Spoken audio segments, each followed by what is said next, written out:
Chapter 15. A god buys us cheeseburgers. The next afternoon, June 14th, 7 days before the solstice, our train rolled into Denver. We hadn't eaten since the night before in the dining car, somewhere in Kansas. We hadn't taken a shower since Half-Blood Hill, and I was sure that was obvious. Let's try to contact Chiron. Annabeth said. I want to tell him about your talk with the river spirit. We can't use phones, right? I'm not talking about phones. We wandered through downtown for about half an hour, though I wasn't sure what Annabeth was looking for. The air was dry and hot, which felt weird after the humidity of St. Louis. Everywhere we turned, the Rocky Mountains seemed to be staring at me, like a tidal wave about to crash into the city. Finally, we found an empty do-it-yourself car wash. We veered toward the stall farthest from the street, keeping our eyes open for patrol cars. We were 3 adolescents hanging out at a car wash without a car. Any cop worth his donuts would figure out we were up to no good. What exactly are we doing? I asked as Grover took out the spray gun. It's 75 cents. He grumbled. I've only got 2 quarters left. Annabeth? Don't look at me, she said. The dining car wiped me out. I fished out my last bit of change and passed Grover a quarter, which left me 2 nickels and 1 drachma from Medusa's place. Excellent. Grover said. We could do it with a spray bottle, of course, but the connection isn't as good, and my arm gets tired of pumping. What are you talking about? He fed in the quarters and set the knob to fine mist. IMing. Instant messaging? Iris messaging. Annabeth corrected. The rainbow goddess, Iris, carries messages for the gods. If you know how to ask and she's not too busy, she'll do the same for half-bloods. You summoned the goddess with a spray gun? Sorry, my cat. Grover pointed the nozzle in the air, and water hissed out in a thick white mist. Unless you know an easier way to make a rainbow. Sure enough, late afternoon light filtered through the vapor and broke into colors. Annabeth held her palm out to me. Drachma, please. I handed it over. She raised the coin over her head. Oh, goddess, accept our offering! She threw the drachma into the rainbow. It disappeared in a golden shimmer. Half-Blood Hill, Annabeth requested. For a moment, nothing happened. Then I was looking through the mist at strawberry fields and the Long Island Sound in the distance. We seemed to be on the porch of the big house. Standing with his back to us at the railing was a sandy-haired guy in shorts and an orange tank top. He was holding a bronze sword and seemed to be staring intently at something down in the meadow. Luke! I called. He turned, eyes wide. I could swear he was standing 3 feet in front of me through a screen of mist, except I could only see the part of him that appeared in the rainbow. Percy! His scarred face broke into a grin. Is that Annabeth too? Thank the gods. Are you guys okay? We're, fine? Annabeth stammered. She was madly straightening her dirty t-shirt, trying to comb the loose hair out of her face. We thought Chiron, he's down at the cabin. Luke's smiles faded. We're having some issues with the campers. Listen, is everything cool with you? Is Grover alright? I'm right here. Grover called. He held the nozzle out to one side and stepped into Luke's line of vision. What kind of issues? Just then, a big Lincoln Continental pulled into the car wash with its stereo turned to maximum hip-hop. As the car slid into the next stall, the bass from the subwoofers vibrated so much it shook the pavement. Chiron had to... What's that noise? Luke yelled. I'll take care of it. Annabeth yelled back, looking very relieved to have an excuse to get out of sight. Grover, come on. What? Grover said. But... Give Percy the nozzle and come on. She ordered.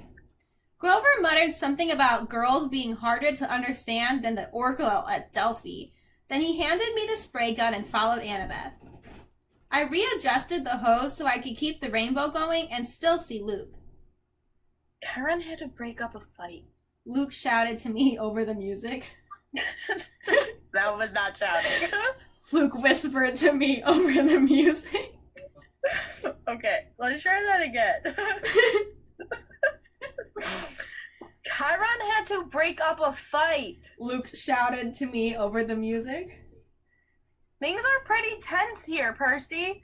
Word leaked out about the Zeus-Poseidon standoff. We're still not sure how. Probably the same scumbag who summoned the Hellhound. Now the campers are starting to take sides. It's shaping up like the Trojan War all over again. Aphrodite, Ares, and Apollo are backing Poseidon, more or less. Athena is backing Zeus. I shuddered to think that Clarice's cabin would ever be on my dad's side for anything. In the next stall, I heard Annabeth and some guy arguing with each other. Then the music's volume decreased drastically. So what's your status? Luke asked me. Chiron will be sorry he missed you. I told him pretty much everything, including my dreams. It felt so good to see him, to feel like I was back at camp even for a few minutes, that I didn't realize how long I had talked until the beeper went off on the spray machine, and I realized I had only one more minute before the water shut off. I wish I could be there. Luke told me. We can't help much from here, I'm afraid, but listen. It had to be Hades. Who took the Master Bolt? He was there at Olympus at the winter solstice. I was chaperoning a field trip, and we saw him. But Chiron said that the gods can't take each other's magic items directly. That's true. Luke said, looking troubled. Still, Hades has the Helm of Darkness. How could anybody else sneak into the throne room and steal the Master Bolt? You'd have to be invisible. We were both silent, until Luke seemed to realize what he'd said. Oh, hey! He protested. I didn't mean Annabeth. She and I have known each other forever. She would never... she's like a sister to me. I wondered if Annabeth would like that description. In the stall next to us, the music stopped completely. A man screamed in terror, car doors slammed, and the Lincoln peeled out of the car wash. You'd better go see what that was, Luke said. Listen, are you wearing the flying shoes? I'll feel better if I know they've done you some good. Oh, yeah. I tried not to sound like a guilty liar. Yeah, they've come in handy. Really? He grinned. They fit and everything? The water shut off. The mist started to evaporate. Well, take care of yourself out there in Denver. Luke called, his voice getting fainter. And tell Grover, it'll be better this time. Nobody will get turned into a pine tree if he goes. But the mist was gone, and Luke's image faded to nothing. I was alone in a wet, empty car wash stall. Annabeth and Grover came around the corner laughing, but stopped when they saw my face. Annabeth's smile faded. What happened, Percy? What did Luke say? Not much, I lied, my stomach feeling as empty as a big 3 cabin. Come on, let's find some dinner. A few minutes later, we were sitting at a booth in a gleaming chrome diner. All around us, families were eating burgers and drinking malts and sodas. Finally, the waitress came over. She raised her eyebrows skeptically. Well, I said, we, want to order dinner. You kids have money to pay for it? Grover's lower lip quivered. I was afraid he would start bleeding, or worse, start eating the linoleum. Annabeth looked ready to pass out from hunger. I was trying to think up a sob story for the waitress when a rumble shook the whole building. A motorcycle, the size of a baby elephant, had pulled up to the curb. All conversation in the diner stopped. The motorcycle's headlight glared red. Its gas tank had flames painted on it, and a shotgun holster riveted to either side, complete with shotguns. The seat was leather, but leather that looked like, well, Caucasian human skin. The guy on the bike would have made pro wrestlers run for mama. He was dressed in a red muscle shirt and a black... He was dressed in a red muscle shirt and black jeans and a black leather duster with a hunting knife strapped to his thigh. He wore red wraparound shades, and he had the cruelest, most brutal face I'd ever seen. Handsome, I guess, but wicked. With an oily black crew cut and cheeks that were scarred from many, many fights. The weird thing was, I felt like I'd seen his face somewhere before. As he walked into the diner, a hot, dry wind blew through the place. All the people rose, as if they were hypnotized, but the biker waved his hand dismissively, and they all sat down again. Everybody went back to their conversations. The waitress blinked, as if somebody had just pressed the rewind button on her brain.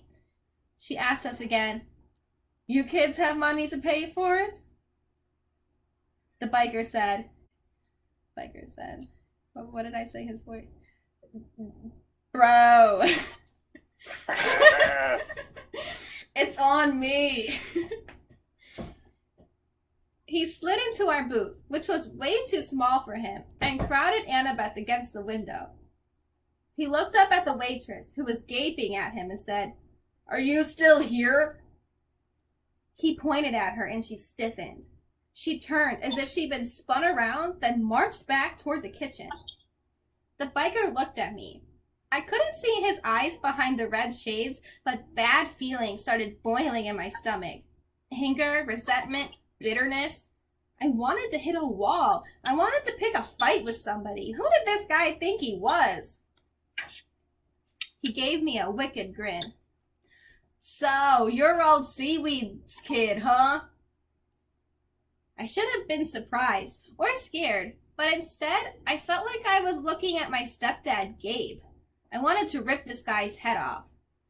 "What's it to you?" Annabeth's eyes flashed me a warning. Percy, this is, The biker raised his hand. "So, Kay," he said, "I don't mind a little attitude, long as you remember who's the boss. You know who I am, little cousin?" Then it struck me why this guy looked familiar. He had the same vicious sneer as some of the kids at Camp Half-Blood, the ones from Cabin 5. "You're Clarissa's dad," I said. "Ares, god of war." Ares grinned and took off his shades. Where his eyes should have been, there was only fire, empty sockets glowing with miniature nuclear explosions. "That's right, punk. I heard you broke Clarissa's spear." "She was asking for it." "Probably. That's cool. I don't fight my kids' fights, you know? What I'm here for, I heard you were in town. I got a little proposition for you." The waitress came back with heaping trays of food. Cheeseburgers, fries, onion rings, and chocolate shakes. Ares handed her a few gold drachmas. She looked nervously at the coins. "But these aren't..."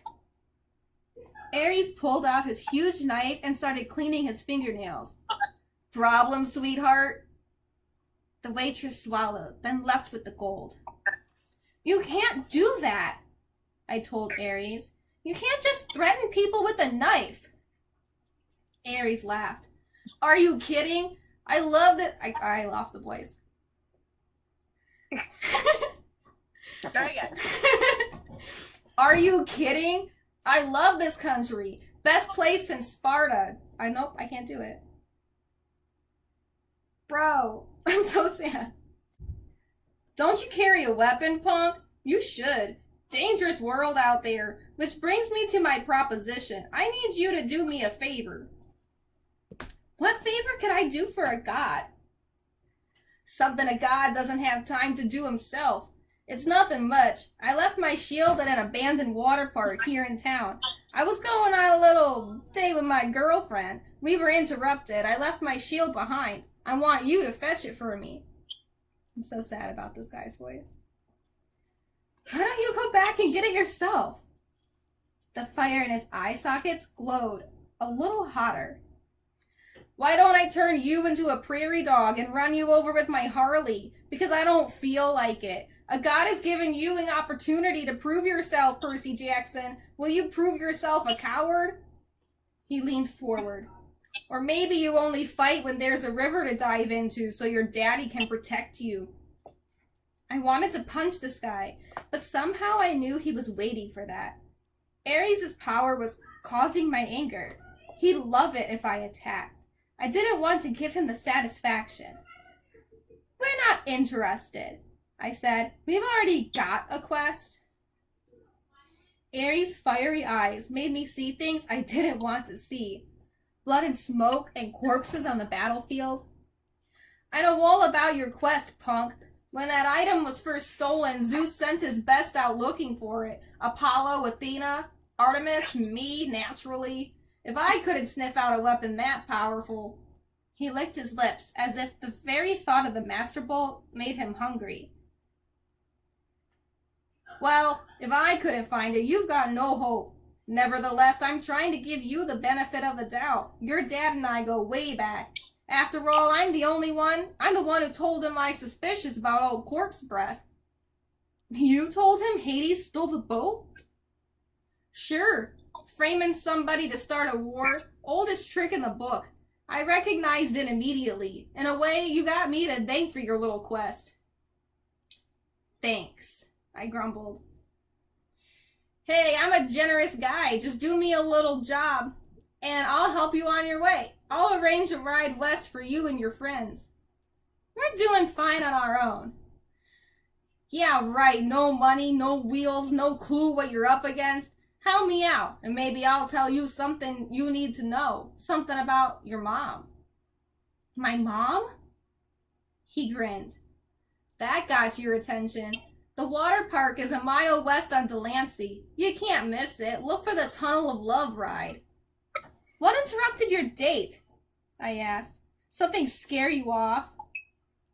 Ares bared his teeth, but I'd seen his threatening look before on Clarice.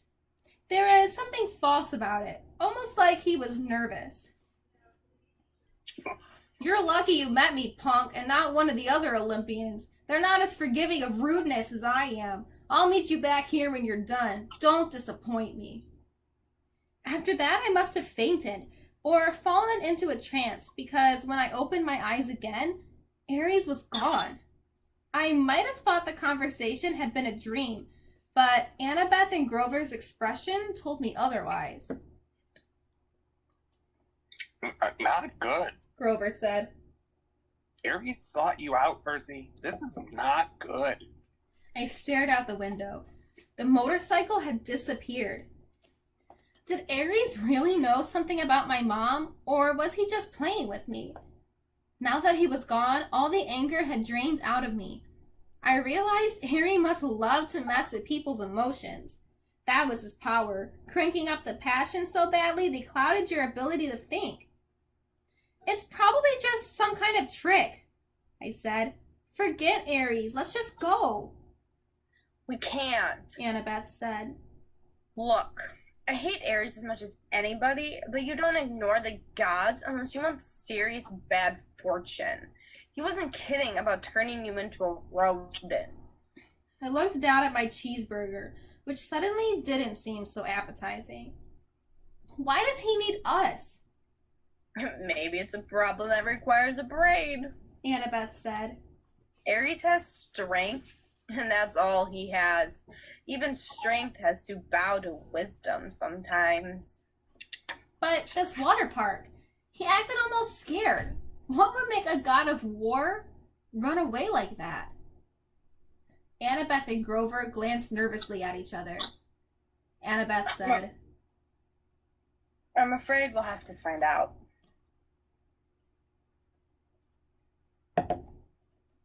The sun was sinking behind the mountains by the time we found the water park. Judging from the sign, it once would be called Waterland, but now some of the letters were smashed out, so it read, Wat R80. The main gate was padlocked and topped with barbed wire. Inside, huge dry water slides and tubes and pipes curled everywhere, leading to empty pools. Old tickets and advertisements fluttered around the asphalt. With night coming on, the place looked sad and creepy. If Aries brings his girlfriend here for a date, I said, staring up at the barbed wire, I'd hate to see what she looks like. Percy, Annabeth warned. be more respectful. Why? I thought you hated Aries. He's still a god, and his girlfriend is very temperamental. You don't want to insult her looks. Grover added. Who is she? Echidna? No. Aphrodite. Grover said, a little dreamily. Goddess of love. I thought she was married to someone, I said. Hephaestus, What's your point? he asked. Oh. I suddenly felt the need to change subject. So, how do we get in? Maya! Grover's shoes sprouted wings. He flew over the fence, did an unintended somersault in midair, then stumbled to a landing on the opposite side. He dusted off his jeans as if he'd planned the whole thing. You guys coming? Annabeth and I had to climb the old-fashioned way, holding down the barbed wire for each other as we crawled over the top. The shadows grew long, and as we walked through the park, checking out the attractions, there was Ankle Biter Island, Head Over Wedgie, and Dude, where's my swimsuit? No monsters came to get us. Nothing made the slightest noise. We found a souvenir shop that had been left open. Merchandise still lined the shelves. Snow globes, pencils, postcards, and racks of... Clothes. Annabeth said. Fresh clothes. Yeah, I said, but you can't just... Watch me. She snatched an entire row of stuff off the racks and disappeared into the changing room. A few minutes later, she came out in a Waterland flower print shorts, a big red Waterland t-shirt, and commemorative Waterland surf shoes. A Waterland backpack was slung over her shoulder, obviously stuffed with more goodies. What the heck? Grover shrugged. Soon all three of us were decked out like walking advertisements for the defunct theme park. We continued searching for the Tunnel of Love. I got the feeling that the whole park was holding its breath. So, Aries and Aphrodite, I said to keep my mind off the growing dark. They have a thing going? That's old gossip, Percy. Annabeth told me. 3,000-year-old gossip. What about Aphrodite's husband? Well, you know. She said. Hephaestus, the blacksmith, he was crippled when he was a baby, thrown off Mount Olympus by Zeus. So he isn't exactly handsome. Clever with his hands and all, but Aphrodite isn't into brains and talents, you know. She likes bikers. Whatever. Hephaestus knows? Oh, sure. Annabeth said. He caught them together once. I mean, literally caught them in a golden net and invited all the gods to come and laugh at them. Hephaestus is always trying to embarrass them. That's why they meet in out-of-the-way places like... She stopped, looking straight ahead. Like that. In front of us was an empty pool that would have been awesome for skateboarding. It was at least 50 yards across and shaped like a bowl. Around the rim, a dozen bronze statues of Cupid stood guard with wings spread and bows ready to fire. On the opposite side from us, a tunnel opened up, probably where the water flowed into when the pool was full. The sign above it read, "Thrill Ride of Love. This is not your parents' tunnel of love." Grover crept toward the edge. Guys, look! Marooned at the bottom of the pool was a pink and white two-seater boat with a canopy over the top and little hearts painted all over it. In the left seat, glinting in the fading light, was Ares' shield, a polished circle of bronze. "This is too easy," I said. "So we just walk down there and get it?" Annabeth ran her fingers along the base of the nearest Cupid statue. There's a Greek letter carved here. She said. Ada, I wonder... "Grover," I said, "you smell any monsters?" He sniffed the wind. Nothing. "Nothing like in the arch and you didn't smell echidna nothing? Or really nothing?" Grover looked hurt. I told you. It was underground. "Okay, I'm sorry." I took a deep breath. "I'm going down there." I'll go with you. Grover didn't sound too enthusiastic, but I got the feeling he was trying to make up for what had happened in St. Louis. "No," I told him. "I want you to stay up top with the flying shoes. You're the Red Baron, a flying ace, remember? I'll be counting on you for backup in case something goes wrong." Grover puffed up his chest a little. Sure, but what could go wrong? "I don't know, just a feeling. Annabeth, come with me." Are you kidding? She looked at me as if I'd just dropped from the moon. Her cheeks were bright red. "What's the problem now?" I demanded. Me go with you to the thrill ride of love? How embarrassing is that? What if somebody saw me? "Who's going to see you?" But my face was burning now, too. Leave it to a girl to make everything complicated. "Fine," I told her. "I'll do it myself." But when I started down the side of the pool, she followed me, muttering about how boys always mess things up. We reached the boat. The shield was propped on one seat, and next to it was a lady's silk scarf.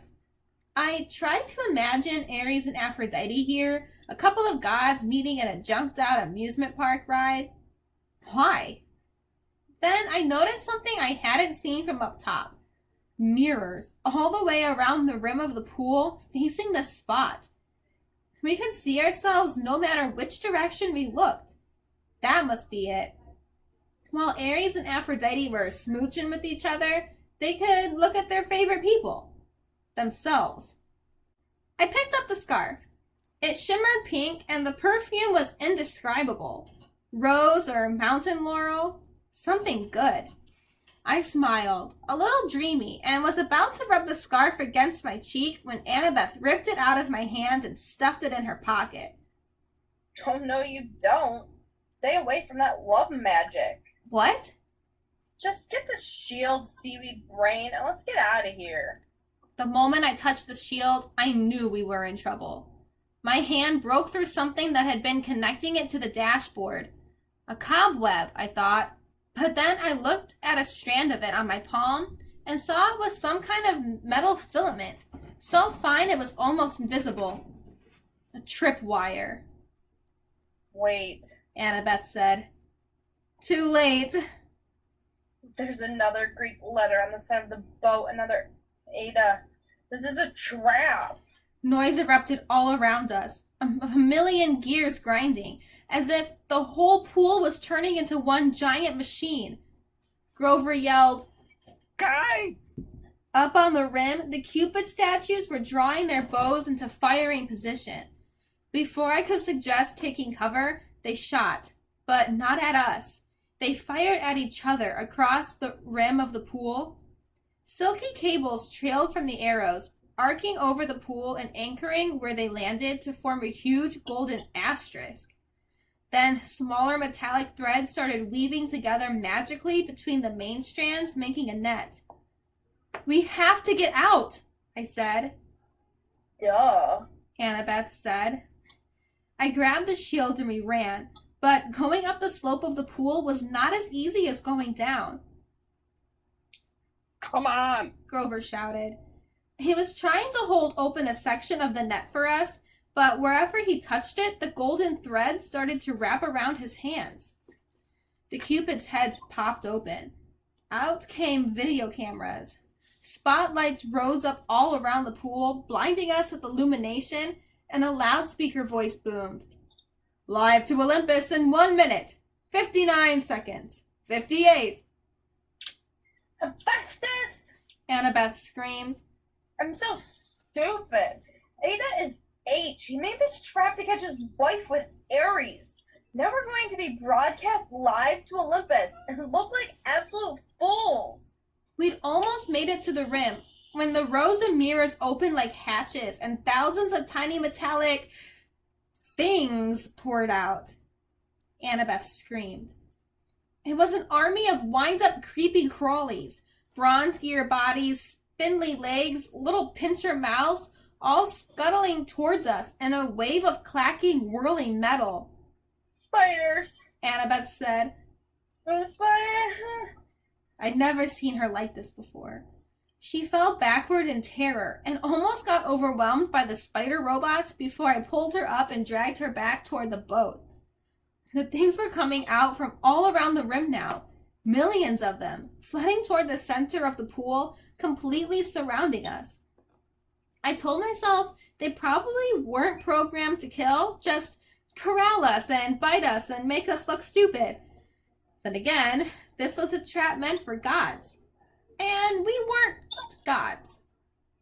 Annabeth and I climbed into the boat. I started kicking away the spiders as they swarmed aboard.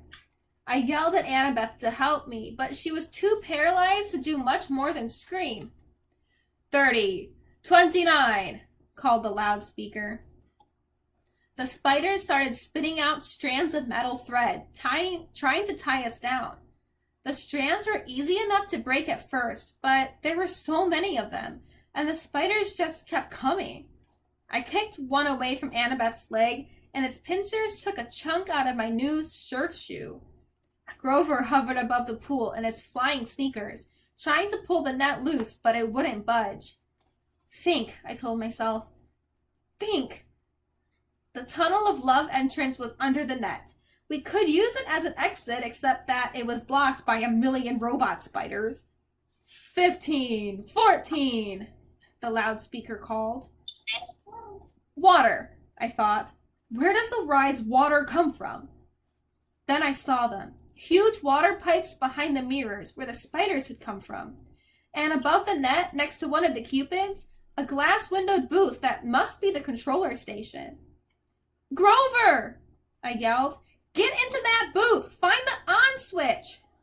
But... Do it! It was a crazy hope, but it was our only chance. The spiders were all over the prow of the boat now. Annabeth was screaming her head off. I had to get us out of there. Grover was in the controller's booth now, slamming away at the buttons. 5, 4. Grover looked at me helplessly, raising his hands. He was letting me know he'd pushed every button, but still nothing was happening. I closed my eyes and thought about waves, rushing water, the Mississippi River. I felt a familiar tug at my gut. I tried to imagine that I was dragging the ocean all the way to Denver. 2, 1, 0. Water exploded out of the pipes. It roared into the pool, sweeping away the spiders. I pulled Annabeth into the seat next to me and fastened her seatbelt just as the tidal wave slammed into our boat, over the top, whisking the spiders away and dousing us completely, but not capsizing us. The boat turned, lifted in the flood, and spun in circles around the whirlpool. The water was full of short-circuiting spiders, some of them smashing against the pool's concrete wall with such force they burst. Spotlights glared down at us. The Cupid cams were rolling, live to Olympus. but I could only concentrate on controlling the boat. I willed it to ride the current, to keep away from the wall. Maybe it was my imagination, but the boat seemed to respond. At least, it didn't break into a million pieces. We spun around one last time, the water level now almost high enough to shred us against the metal net. Then the boat's nose turned toward the tunnel, and we rocketed through into the darkness. Hannah-Beth and I held tight, both of us screaming as the boat shot curls and hugged corners and took 45-degree plunges past pictures of Romeo and Juliet and a bunch of other Valentine's Day stuff. Then we were out of the tunnel, the night air whistling through our hair as the boat barreled straight toward the exit. If the ride had been in working order, we would have sailed off a ramp between the Golden Gates of Love and splashed down safely in the exit pool. But there was a problem. The Gates of Love were chained. 2 boats that had been washed out of the tunnel before us were now piled against the barricade, one submerged, the other cracked in half. "Unfasten your seatbelt!" I yelled to Annabeth. Are you crazy? "Unless you want to get smashed to death." I strapped Ares' shield to my arm. "We're going to have to jump for it." My idea was simple and insane.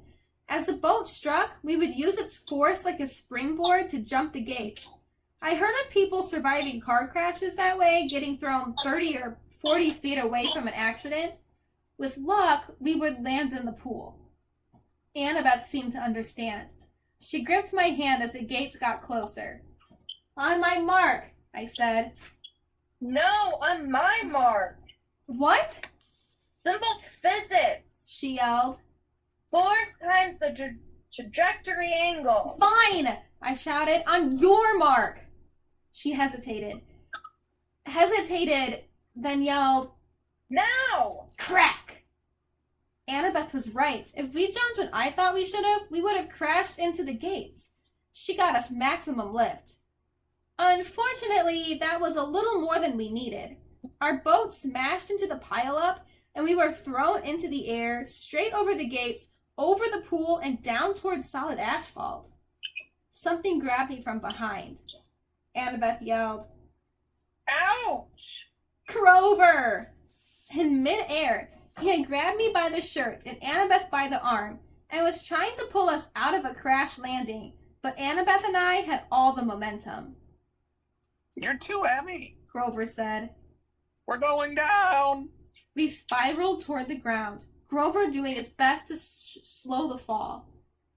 We smashed into a photo board, Grover's head going straight into the hole where tourists would put their faces, pretending to be Nunu the friendly whale. Annabeth and I tumbled to the ground, banged up but alive. Ares' shield was still on my arm. Once we caught our breath, Annabeth and I got Grover out of the photo board and thanked him for saving our lives. I looked back at the thrill ride of love. The water was subsiding. Our boat had been smashed to pieces against the gates. 100 yards away at the entrance pool, the Cupids were still filming. The statues had swiveled so that their cameras were trained straight on us, the spotlights in our faces. "Show's over!" I yelled. "Thank you. Good night." The Cupids turned back to their original positions. The lights shut off. The park went quiet and dark again, except for the gentle trickle of water into the thrill ride of love's exit pool. I wondered if Olympus had gone to a commercial break or if our ratings had been any good. I hated being teased. I hated being tricked. And I had plenty of experience handling bullies who liked to do that stuff to me. I hefted the shield on my arm and turned to my friends. "We need to have a little talk with Ares."